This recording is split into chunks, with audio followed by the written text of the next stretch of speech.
الحمدللہ رب العالمین نحمدہ ونصلی علی رسولہ الکریم اما بعد فاعوذ باللہ من الشیطان الرجیم بسم اللہ الرحمن الرحیم وعاشرہن بالمعروف صدق اللہ العلی العظیم ان اللہ ملائکتہ یصلون علی النبی یا ایہا الذین آمنوا صلوا علیہ وسلموا تسلیما اللہم صلی علی سیدنا مولانا محمد وعلی آل سیدنا مولانا محمد وبارک وسلم علیہ۔ میرے عزیز دوستو، واجہ احترام بزرگوں، انتہائی پیارے بیٹوں، میری پیاری ماں، بہنوں، بیٹیوں، عاجز ناچیز پر تقصیر گناہگار بندے نے آپ کے سامنے اللہ تعالیٰ کے پاک کلام میں سے ایک حصہ تلاوت کرنے کا شرف حاصل کیا۔ رب العزت سے دعا ہے وہ پاک ذات عاجز کو صحیح مفہوم بیان کرنے کی، آپ سب کو سننے کی، ہم سب کو اس پر عمل کرنے کی توفیق عطا فرمائے۔ اللہ تعالیٰ نے اپنے پاک کلام میں ارشاد فرمایا وَعَاشِرْهُنَّ بِالْمَعْرُوفِ، مردوں کو چاہیے اپنی بیویوں سے معروف طریقے سے، اچھے طریقے سے زندگی گزاریں۔ ہم دیکھتے ہیں، مشاہدہ کرتے ہیں، آپ بھی کرتے ہوں گے، محلے میں بہت مشہور، بڑے اچھے اخلاق کا مالک ہے، دفتر میں جاتا ہے تو بڑا مشہور، اس جیسا اخلاق تو کسی کا نہیں، لیکن جیسے ہی گھر میں آیا بیوی سے بات کرنی نہیں آتی، بچے خوف کے مارے ابو جان کے سامنے نہیں آتے کہیں گلا نہ گھونٹ دے، بیٹیاں تو بیچاری چھپتی رہتی ہیں، پتہ نہیں کہیں گریبان پکڑ کے ابو کھینچتے نہ پھریں۔ میرے پیارے بھائی، میرے بیٹے، آئیے میں آپ کو بتاؤں اچھا کسے کہتے ہیں۔ رسول کریم صلی اللہ علیہ وسلم نے ارشاد فرمایا تم میں سب سے بہتر وہ ہے جو اپنے گھر والوں سے بہتر ہے۔ اچھی بات ہے، محلے میں بھی اخلاق سے پیش آئیں، دفتر میں بھی اخلاق سے پیش آئیں، لیکن جب بات بنے گی تو گھر سے بنے گی۔ تیری بیوی تجھ سے بیزار، تیرے بچے تجھ سے بیزار، تیری بچیاں تجھے دیکھنا پسند نہ کریں، دعا کریں یا اللہ ابو گھر سے باہر ہی رہے تو اچھی بات ہے۔ میرے پیارے بھائی، میرے بیٹے، حدیث پاک اللہ کے محبوب فرماتے ہیں میں تم سب سے بہتر ہوں اس لیے کہ میں اپنے گھر والوں سے بہتر ہوں۔ تیرے میرے پیارے رسول نے نہیں فرمایا میں نبی ہوں اس لیے تم سے بہتر ہوں، میں نوافل پڑھتا ہوں اس لیے تم سے بہتر ہوں، مجھ پہ قرآن پاک نازل ہوا اس لیے تم سے بہتر ہوں۔ نہیں فرمایا میں نبیوں کا امام ہوں تم سے بہتر ہوں، بلکہ ارشاد فرمایا میں تم سب سے بہتر ہوں اس لیے کہ میں اپنے گھر والوں سے بہتر ہوں۔ میرے پیارے بھائی، میرے بیٹے، کئی یہ خیال کرتے ہیں میں گھر میں کھانا پینا اچھا لاؤں گا، کپڑے ان کو پہناؤں گا، دولت خرچ کروں گا، مال خرچ کروں گا تو میری عزت ہوگی، مجھے اچھا سمجھیں گے۔ نہیں، نبی پاک صلی اللہ علیہ وسلم فرماتے ہیں محبت مال خرچ کرنے سے نہیں ہوتی بلکہ محبت تو نیک خلق سے ہوتی ہے۔ اسے اپنائیں تاکہ اللہ رب کریم تیری عزت میں اضافہ کرے، تیری عزت کو اللہ تعالیٰ بڑھائے۔ او میرے پیارے بھائی، میرے پیارے بیٹے، سب سے پہلا مرد کا حق ہے اپنے گھر والوں سے حسن سلوک سے پیش آئے۔ اگر حسن سلوک نہیں تو اللہ کی قسم تو مرد ہی نہیں۔ مرد وہ ہے جو اپنی بیوی بچوں کے ساتھ حسن سلوک سے پیش آتا ہے۔ آئیے نبی پاک کی زندگی کا مطالعہ کریں، محبوب پاک کے حسن سلوک کا عالم کیا تھا۔ امی جان بی بی عائشہ صدیقہ رضی اللہ تعالی عنہ عرض کی آقا مسجد نبوی کے شہر صحن میں تماشا ہو رہا ہے، میں بھی دیکھنا چاہتا ہوں۔ میرے محبوب آگے کھڑے ہو گئے اور بازو سے جگہ بنا کر فرمایا اس جگہ سے دیکھتی رہو۔ نبی پاک پر سوار ہو کر امی جان مسجد نبوی میں ہونے والے تماشے کو دیکھتی رہی اور رسول پاک سامنے پردہ کر کے کھڑے رہے۔ امی جان نے عرض کی یا رسول اللہ دوڑنے میں میرا مقابلہ کریں گے؟ نبی پاک نے فرمایا دوڑ لو۔ امی جان فرماتی میں اللہ کے محبوب کے ساتھ دوڑی۔ نبی پاک کو کیا ضرورت تھی؟ کیوں دوڑے؟ او میرے بھائی، میرے بیٹے، حسن سلوک زوجہ محترمہ کو خوش کرنے کے لیے، ان کی خواہش کو پورا کرنے کے لیے نبی پاک نے فرمایا دوڑ لو۔ دوڑے۔ نبی پاک بڑی عمر کے تھے۔ امی جان عائشہ صدیقہ رضی اللہ تعالی عنہ آپ جوان تھی، آپ آگے نکل گئیں۔ چند دن گزرے، چند ماہ گزرے، نبی پاک نے فرمایا عائشہ آج میرے ساتھ دوڑو گی؟ امی جان عائشہ صدیقہ نے فرمایا دوڑ لیتی ہوں۔ امی جان فرماتی میں فربا ہو گئی تھی، جب میں نبی پاک ساتھ دوڑی تو میرے نبی آگے نکل گئے، میں پیچھے رہ گئی۔ میرے محبوب نے مسکرا کے فرمایا اس دن کا بدلہ لے لیا۔ یہ حسن سلوک، یہ محبت، یہ پیار، ہم گھر میں آئیں تو منہ لٹک جائے، منہ پھول جائے۔ کسی سے پوچھا بھائی میں نے سنا ہے گھر کے باہر تو بڑی نیک خلقی سے پیش آتے ہیں، بڑے پیار سے بات کرتے ہیں، آپ گھر میں جا کے منہ سجا لیتے ہو، بات کرتے ہوئے تمہارا منہ لٹکا ہوا ہوتا ہے، اس کی کیا وجہ ہے؟ جواب دیتا ہے اس طرح گھر میں روب ہوتا ہے، روب ڈالنے کے لیے ایسے کرتا ہوں۔ نہیں، عزت تباہ برباد ہو گئی، عزت خراب ہو گئی۔ محبت کر، پیار کر۔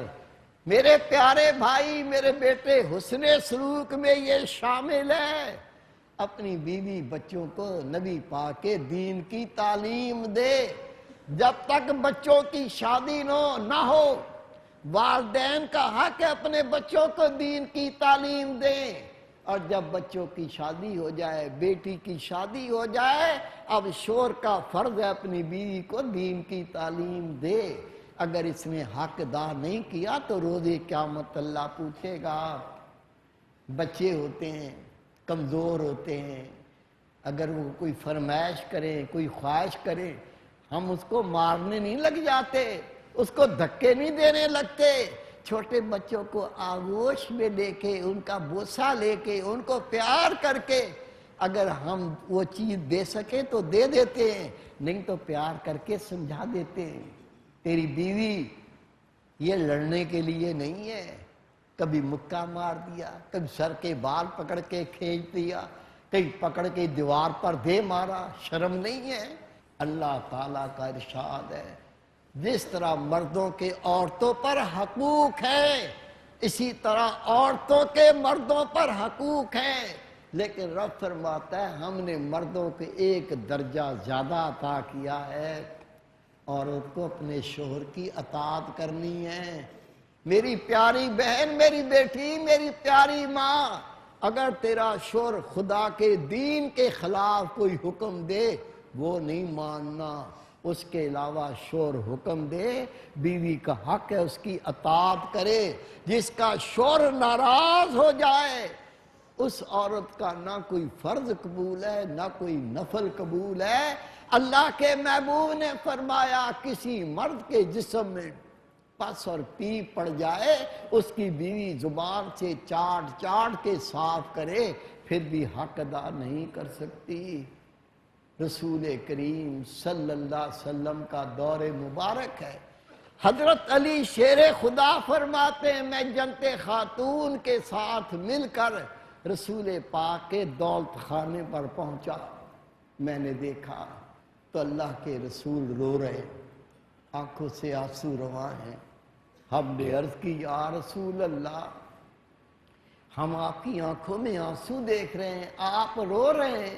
نبی پاک نے روتے ہوئے فرمایا شب معراج میں نے اپنی امت کی عورتوں کو اللہ کے عذاب میں دیکھا، اس عذاب کو یاد کر کے میں رو رہا ہوں۔ عرض کی یا رسول اللہ صلی اللہ علیہ وسلم آپ نے کیا دیکھا؟ خدا کے محبوب نے فرمایا میں نے عورتوں کو دیکھا، ان کے دونوں پیر دونوں ہاتھ باندھے ہوئے ہیں، ان کے نیچے آگ جل رہی ہے، اس آگ کی تپش سے ان کا دماغ ابل رہا ہے۔ میں نے کہا جبریل امین یہ عورتوں کو عذاب کیوں کر دیا جا رہا ہے؟ جبریل امین نے عرض کی یا رسول اللہ یہ نماز روزے کی پابندی نہ کرتی تھیں اور غسل جنابت سے دور رہتی تھیں۔ غسل جنابت کتنی بڑی چیز ہے، جب غسل فرض ہو جائے پھر غسل کرنے میں تاخیر بیجا نہ کریں۔ نبی پاک فرماتے ہیں میں نے دیکھا ایک عورت، اس کا چہرہ خنزیر کا، اس کا جسم گدھے کا۔ میں نے کہا جبریل امین میں یہ کیا دیکھتا ہوں؟ اس عورت کا چہرہ خنزیر کا، جسم گدھے کا۔ عرض کی یا رسول اللہ صلی اللہ علیہ وسلم یہ آپ کی وہ امتی ہے جو چغلی اور غیبت کیا کرتی تھی، جھوٹ بولا کرتی تھی، اللہ نے اس کو اس عذاب میں مبتلا کر دیا۔ ہر میری بہن میری بیٹی کہیں بیٹھی ہو، دوسری بہن کی غیبت، دوسری بہن کی برائیاں، یہ کتنا بڑا گناہ ہے غیبت۔ نبی پاک فرماتے زنا سے ہی بڑا گناہ ہے۔ زانی اللہ سے سچی توبہ کر لے اللہ اس کا گناہ معاف کر دے گا، لیکن غیبت کرنے والا جس کی غیبت کی ہے جب تک وہ معاف نہیں کرے گا اللہ بھی معاف نہیں کرے گا۔ نبی پاک فرماتے ہیں میں نے آگے ایک عورت کو دیکھا، اس کا منہ کتے کی طرح سے ہے، وہ کتے کی طرح بھونک رہی ہے۔ میں نے کہا جبریل امین یہ کیسی؟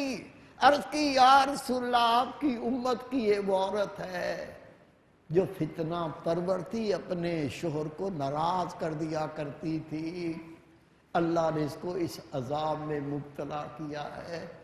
نبی پاک فرماتے ہیں میں نے ایسی عورت کو دیکھا جس کے بالوں کو باندھ کر جہنم میں لٹکا رکھا ہے۔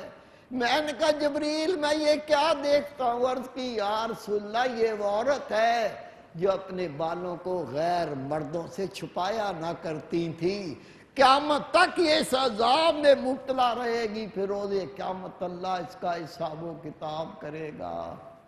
رسول پاک صلی اللہ علیہ وسلم فرماتے ہیں میں نے ایسی عورتوں کو دیکھا آگ کی کینچیوں سے ان کی کھالیں کتری جا رہی ہیں، وہ دردناک عذاب میں نے کہا جبریل امین میں کیا دیکھتا ہوں؟ عرض کی یا رسول اللہ یہ وہ عورتیں ہیں جو اپنا سنگھار غیر مردوں کے لیے کرتی تھیں، اور اللہ کے محبوب کا فرمان ہے جس عورت نے اپنی آنکھ میں سرما لگا کر غیر مرد کو دکھایا ہوگا، روز قیامت اللہ اس کا منہ کالا کر دے گا، اس کی قبر کو جہنم کا گڑھا بنا دے گا۔ نبی پاک فرماتے ہیں ایسی عورتیں جو اپنا ہار سنگار کر کے غیر مردوں کو دکھاتی ہیں، ان کو میں نے اس حال میں دیکھا آگ کی کینچیوں سے ان کی کھالیں کتری جا رہی ہیں۔ میری پیاری بہن میری بیٹی میری پیاری ماں، اپنے شوہر سے نان نفقہ لینا تیرا حق ہے، لیکن اس کی حیثیت کو دیکھ کر نان نفقہ مانگ، حیثیت سے بڑھ کے مانگے گی تو یہ بھی اللہ کے ہاں گرفت ہوگی۔ نبی پاک صلی اللہ علیہ وسلم فرماتے ہیں جس عورت نے شوہر کی طاقت سے بڑھ کر اس سے نان و نفقے کا سوال کیا، اس کی نہ کوئی اس کا نفل قبول ہوگا نہ اس کا کوئی فرض قبول ہوگا۔ رسول پاک فرماتے ہیں ایک عورت دنیا کی ساری چیزیں سونے چاندی کی بن جائیں اور وہ سب لے کر اپنے شوہر کے گھر میں پہنچے اور اپنے شوہر کو اتنا کہہ دے تیرا کیا ہے یہ سب تو میرا ہے، رسول پاک فرماتے اللہ اس کی تمام نیکیاں غارت کر دے گا۔ میری پیاری بہن تو اپنا حق ادا کر، میرے بھائی تو اپنا حق ادا کر، خدا کی قسم کے لیے دنیا بھی جنت اور آخرت میں اللہ تجھ سے راضی ہو جائے گا۔ وما توفیق الا باللہ۔